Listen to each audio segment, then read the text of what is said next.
کچھ یہ offer question تھے. کسی نے پوچھا کہ کسی کا حمل 2 ماہ میں یا اس سے کم میں ضائع ہو گیا تو اب بلیڈنگ ہو رہی ہے تو نماز اور روزے کا کیا حکم ہوگا؟ اور اس سے پہلے بھی وہ کہتے ہیں کہ 20 دن تک بلیڈنگ رہی تھی. دیکھیں ایک اصول یاد رکھیے کہ اگر بچہ 4 ماہ کا ہو کے فوت ہوتا ہے، اس کے بعد جو بلیڈنگ ہوتی ہے اس کو نفاس کہا جاتا ہے. یا تو پورا ہو کے جسے بچہ پیدا ہوتا ہے پھر بلیڈنگ ہو، یا کم از کم 4 ماہ کا ہو جائے، 120 دن جو کہتے ہیں. اس کے بعد اگر بلیڈنگ ہوتی ہے تو وہ نفاس کہلاتا ہے. اور اس میں حکم یہ ہوتا ہے کہ اس کی زیادہ سے زیادہ مدت 40 دن ہوتی ہے. یعنی اگر یہ لگاتار جاری رہے تو 40 دن تک نفاس ہے. اور اس کا حکم یہ ہے کہ اس میں نماز اور روزہ معاف ہو جاتا ہے. پھر جب یہ ختم ہو جاتا ہے تو نمازیں تو معاف رہتی ہیں لیکن روزوں کی قضا کرنی ہوتی ہے. اور یہ تو تھا کہ جب بچہ عام نارمل پیدا ہو یا کم از کم 4 ماہ کے بعد. اس سے پہلے اگر ہو، جیسے اب آپ نے یہ ارشاد فرمایا 20 دن، اگر اس سے پہلے ہوتا ہے تو پھر یہ دیکھا جائے پھر نفاس نہیں ہے. پھر اس میں 2 احتمال ہو سکتے ہیں کہ یا تو یہ حیض ہے یا بیماری کا خون ہے. اور اس کو دیکھنے کے لیے یہ دیکھتے ہیں کہ اس سے پہلے جو حیض ختم ہوا تھا اس میں اور اس میں کتنے دن کا فاصلہ ہے.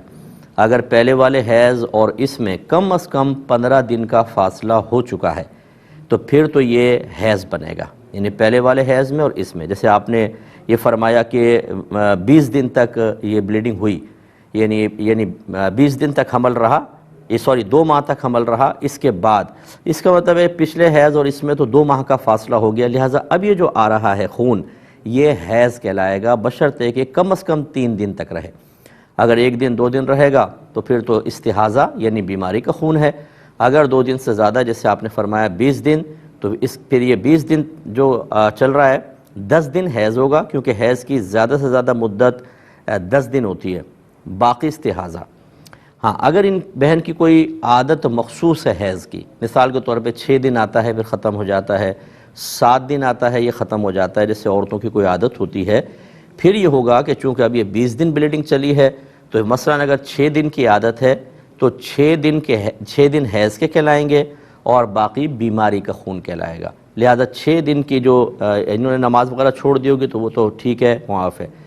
اب یہ 6 دن کے بعد چونکہ آگے بڑھا 10 دن کو بھی کراس کر گیا تو اب ہم یہ کہیں گے کہ 6 دن عادت کے یہ حیض، باقی استحاضہ ثابت ہوا، بیماری کا خون ہے، تو اس کا مطلب یہ ہے کہ 6 دن کے بعد اب ان کو نماز پڑھنی چاہیے تھی، روزہ رکھنا چاہیے تھا.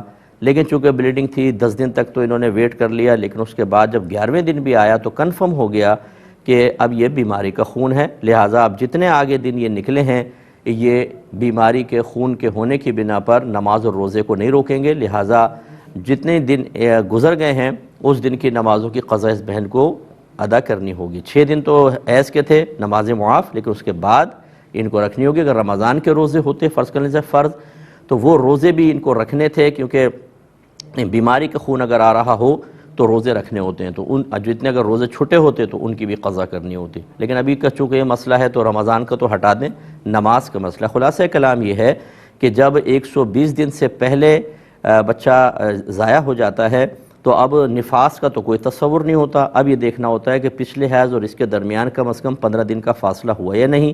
جیسے ہوا ان کے 2 مہینے کا تھا تو اب یہ دیکھیں گے اگر کم از کم یہ 3 دن آیا تو حیض ہے، اور اگر زیادہ آتا ہے تو پھر یہ دیکھیں گے کہ 10 دن کو کراس کیا کہ نہیں. اگر 10 دن کو کراس کیا اور اس عورت کی کوئی عادت ہے تو عادت کے دن حیض، باقی استحاضہ، اور پہلے کوئی عادت نہیں ہے فرض کر لیں تو پھر 10 دن حیض اور باقی استحاضہ. امید ہے کہ آپ مسئلہ سمجھ گئے ہوں گے. ایک ہم سے کویسچن کیا تھا کہ صرف